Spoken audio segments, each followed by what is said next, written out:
Assalamualaikum warahmatullahi wabarakatuh. Perkenalkan, nama saya Nani Susanti, NPM 18170402, jurusan Fisika, Fakultas Matematika dan Ilmu Pengetahuan Alam, Universitas Lampung. Di sini saya akan menjelaskan mengenai usul penelitian saya dengan judul Pengolahan Batu Apung Lampung dan Limbah Kaleng Aluminium sebagai zeolit buatan. Adapun yang dibahas pada kesempatan ini, yang pertama pendahuluan, yang kedua tinjauan pustaka, metode pendahuluan. Lampung merupakan salah satu provinsi di Indonesia yang memiliki gunung aktif yang pernah meletus pada tahun 1883. Ini dikemukakan oleh Simkin pada tahun 1983. Letusan tersebut mengakibatkan adanya endapan vulkanik yang tersebar di kawasan yang terkena dampak letusan. Beberapa daerah di Lampung yang terkena dampak letusan tersebut yaitu Kabupaten Lampung Selatan dan Kabupaten Tanggamus. Melalui letusan material-material vulkanik ataupun tsunami yang terjadi, letusan dari Gunung Krakatau juga menghasilkan banyak batu apung yang tersebar di sekitaran pantai, dikemukakan oleh Febriani pada tahun 2010. Batu apung merupakan batuan yang mengandung banyak mineral silikat dan pori-pori berukuran mikro dan sangat baik dalam proses penyerapan limbah cair yang banyak mengandung unsur-unsur logam di dalamnya, dikemukakan oleh Rosta pada tahun 2017. Lalu, komposisi penyusun batu apung berupa silika, alumina, besi oksida, dan mineral lainnya. Sifat vesikuler batu apung sangat tinggi karena memiliki jumlah seluler yang banyak akibat ekspansi buih gas yang ada di dalamnya.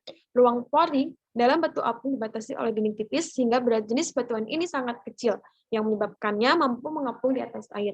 Batuan ini mempunyai berat jenis kurang dari 1 dan sering mengandung oksida seperti K2O, SiO2, MgO, CaO, dan FeO3. Sifat fisik dan kimia batu apung yang lainnya adalah mempunyai pH 5, tingkat peresapan air 16,67%, dan konduktivitas panas yang rendah. Batu apung dapat dimanfaatkan sebagai bahan dasar pembuatan zeolit, di mana komposisi penyusun batu apung terdiri dari silika, alumina, besi oksida, dan mineral lainnya. Pada penelitian ini, zeolit dibuat menggunakan silika dari batu apung, limbah kaleng aluminium, NaOH, dan aqueous. Zeolit diaktifasi menggunakan NaOH untuk menghilangkan senyawa-senyawa organik yang menutupi permukaan pori-pori zeolit. Hal ini bertujuan untuk memperluas pori-pori zeolit aktif sehingga kapasitas adsorpsinya juga akan semakin besar. Metode yang digunakan pada penelitian ini adalah metode hidrotermal dan uji adsorpsi zeolit pada penelitian ini menggunakan larutan iodium. Untuk tujuan penelitian, yang pertama, mengetahui parameter yang berpengaruh pada pembuatan zeolit buatan batu apung dan limbah kaleng aluminium. Yang kedua, mengetahui kondisi optimum zeolit buatan. Yang ketiga, mengetahui karakterisasi dan sifat zeolit buatan dari batu apung. Yang keempat, menguji zeolit alam untuk menyerap limbah logam magnesium. Manfaat dari penelitian ini, dengan dilakukan penelitian ini diharapkan dapat memberi manfaat, diantaranya dapat memanfaatkan batu apung yang ada di Lampung untuk dijadikan zeolit buatan. Yang kedua, memanfaatkan limbah kaleng aluminium sebagai zeolit buatan. Lalu ada tinjauan pustaka. Yang pertama, zeolit. Kata zeolit berasal dari kata Yunani zein yang berarti membuih dan litos yang berarti batu. Zeolit merupakan mineral yang terdiri dari kristal aluminosilikat terdehidrasi yang mengandung kation alkali dan alkali tanah dalam kerangka 3 dimensi, dikemukakan oleh Pratiwi pada tahun 2008. Karena struktur aluminosilikatnya, zeolit bermuatan negatif, dikemukakan oleh Reeve pada tahun 2017. Lalu ada karakteristik zeolit. Kerangka zeolit berupa rongga yang berisi kation M positif sebagai kation penyumbang muatan AlO4, dikemukakan oleh Lisley dan Elaine pada tahun 1992.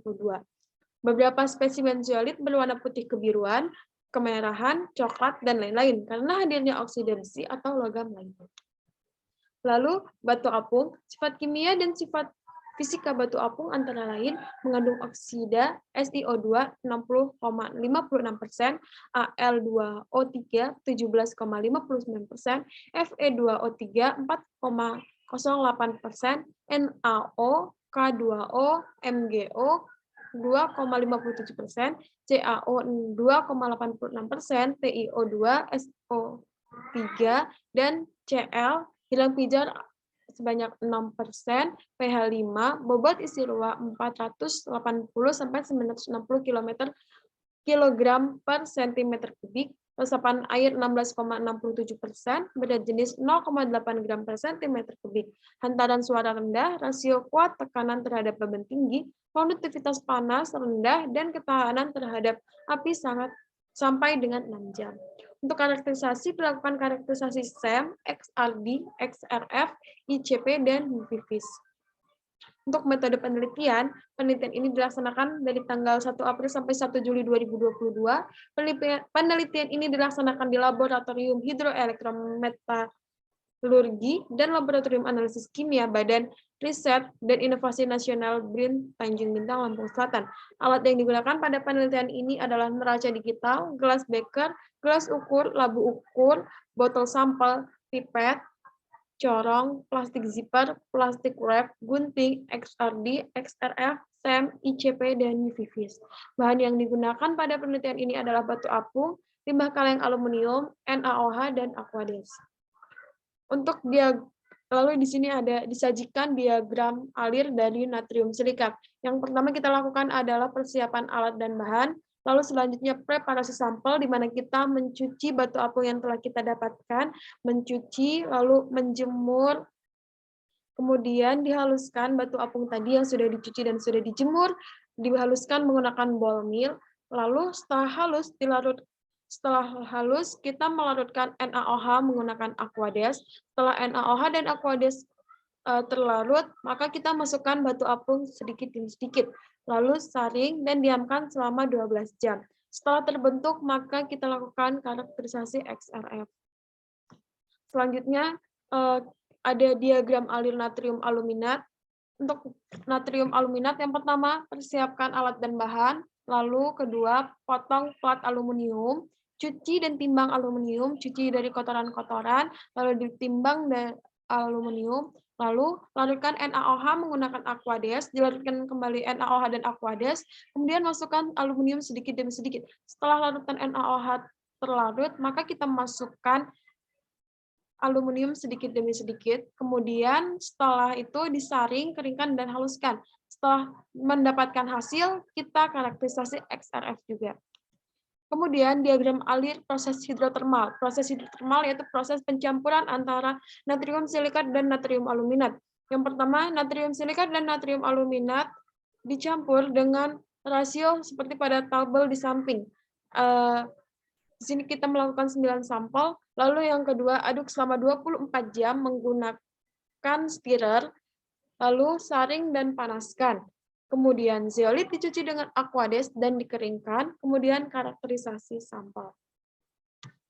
Lalu di sini ada diagram alir uji absorpsi setelah kita melakukan proses hidrotermal antara natrium silikat dan natrium aluminat, kemudian kita melakukan uji absorpsi, yaitu yang pertama siapkan larutan iodium, lalu masukkan zeolit ke dalam larutan iodium tersebut, masukkan akan terlihat perubahan-perubahannya, kemudian masukkan ke botol larutan yang sudah terabsorpsi, lakukan analisa UV-VIS pada setiap larutan, dan selesai. Yang selanjutnya daftar pustaka. Yang pertama ada dari Haziza, Farida, Nur, Arum Septiosari, dan Enda Suci Amalia pada tahun 2015 dengan jurnal pemanfaatan zeolit alam teraktivasi amonium nitrat NH4NO3 untuk desalinasi air sumur Payau, Sains Teknologi dengan volume 13 nomor 2. Lalu ada Firnanelti, Aisyah, Irnaningsih, Melati Asri pada tahun 2020, desalination of seawater using activated zeolite bichloride acid in tropical area based on column ion exchange method, Amina 13. Lalu yang ketiga ada Kaviar, Franz Peter, dan Jukwati pada tahun 2018 dengan jurnal penggunaan zeolit alam yang diaktifasi secara fisik dan varian ukuran diameter untuk desalinasi air Payau, laporan hasil penelitian Papua Universitas Cendrawasih. Lalu ada Pratiwi Ariwangi 2008, aktivasi zeolit alam sebagai adsorb pada adsorbansi larutan iodium, jurnal teknik kimia dengan volume 15 nomor 4, 1-7. Yang selanjutnya ada Reeve, Peter G. N. Howard, G. Forfield pada tahun 2017 dengan judul jurnal The Toxicity of cation, surfactant, HDTMA, BR, dissolved from surfactant, modified zeolite to work physics indicator, and environmental microorganism Journal of Hazardous Material. Baik, terima kasih. Sekian yang dapat saya sampaikan. Saya akhiri. Wassalamualaikum warahmatullahi wabarakatuh.